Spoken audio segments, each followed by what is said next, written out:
Today I'm making sugar cookies, and what you need for sugar cookies is flour, baking powder, salt, sugar, vanilla, milk, and you also need eggs, and you need unsalted butter. What I have here is 2 sticks because I'm going to be doubling my recipe.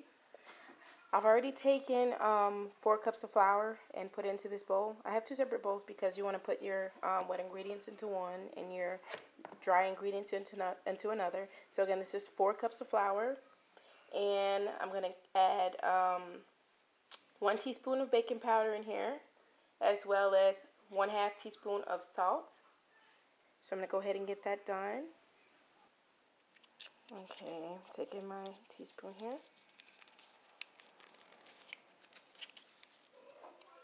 And I'm going to measure it. You can level it off with this can here. I'm going to go ahead and get that added in. And then I need to add 1/2 teaspoon of salt, which is this one here. So I'm going to go ahead and get the salt measured, and then I'll add it in. Okay, I want to get everything just incorporated really well. And I just figure wire whisk would be good for that. Obviously, you can use anything. You can use a spoon for it if you want to. So I'm going to go ahead and get that mixed in really well, and then we'll move on to the next step. Okay, so into the butter, you want to add 2 cups of sugar. I've already added 1, and I'm going to add the other one into that.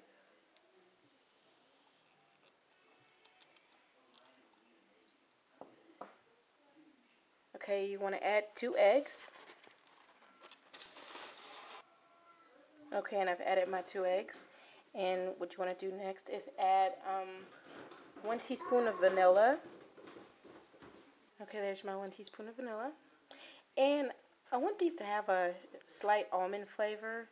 I even had a childhood friend, when she made her sugar cookies, she would use a little bit of lemon. So if you want yours to have a little bit of lemon flavor, you could add lemon as well. What I'm going to do is just add about 1/4 of a teaspoon of almond flavor. I don't want it to, be too overpowering. I still want them to have the sugar cookie taste to them. So I'm going to go ahead and add about 1/4 teaspoon of this almond extract. Okay, there goes my almond extract. And what I need to do next is add in 4 tablespoons of milk.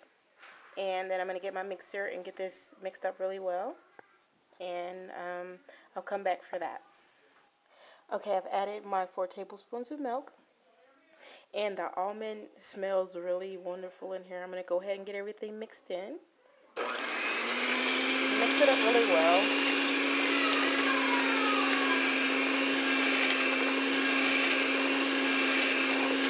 Okay, so now this is really creamy, and what I'm going to do is slowly incorporate the dry ingredients, but you just want to make sure not to over mix it. I'm going to go ahead and get some added, and I'm going to mix it and just add a little bit, mix, and then we'll come back for the next step. Okay, now that everything's mixed up, what you want to do is transfer this to plastic wrap and just let it sit in the refrigerator. It can sit in up to overnight, but what you want to do is just kind of let it rest and kind of let the butter in it just kind of get things hardened up again. Then what you're going to do is take a rolling pin and roll it out, and you're going to cut it out to make your cookies. So what I'm going to do, I'm going to go ahead and get this wrapped up, and I'll come back for the next step eventually. Okay, and here it is all wrapped up in plastic wrap, and what I'm going to do is just put it in the refrigerator so that it can rest and set to the texture that I need it to be able to roll it out. Okay, what I've done now is got my oven set to 350, and I've just put a light coat of butter in my cookie sheet to keep it from sticking. And after chilling my cookie dough, what I've done is just taken a little flour, put some on the countertop, put some on a rolling pin. And you probably wonder why I have this glass here. This is just because I don't have a cookie cutter at this time. So I'm going to just use this to cut cookies. So what I'm going to do, I'm going to take my floured rolling pin and I'm going to get rolling this out. And then I'll come back for the next step. Okay, and I've rolled this out really thin. I'm going to say maybe 1/4 of an inch. It's not really thick at all. So what you're going to do now is just go and take your cookie cutter, or in my case, glass, and just go ahead and get it pressed out. You want to keep it pretty thin if you want your cookies to be crispy. So I'm going to go ahead and get these done and get these placed on my cookie sheet.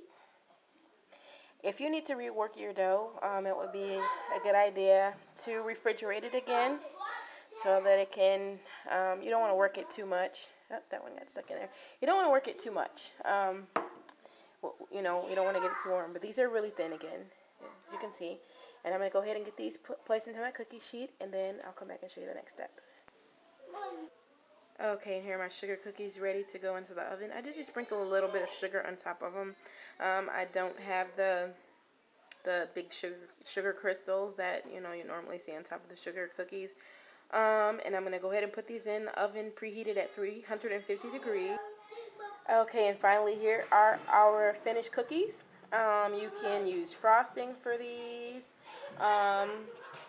These also are really good. You can dip them in chocolate. Just you can melt like Hershey's Kisses and just get it softened and dip a corner in there, and it goes well with the almond flavor that I also put in the cookies. And hope you enjoy this recipe. Be sure to stay tuned to mamasreviews.blogspot.com.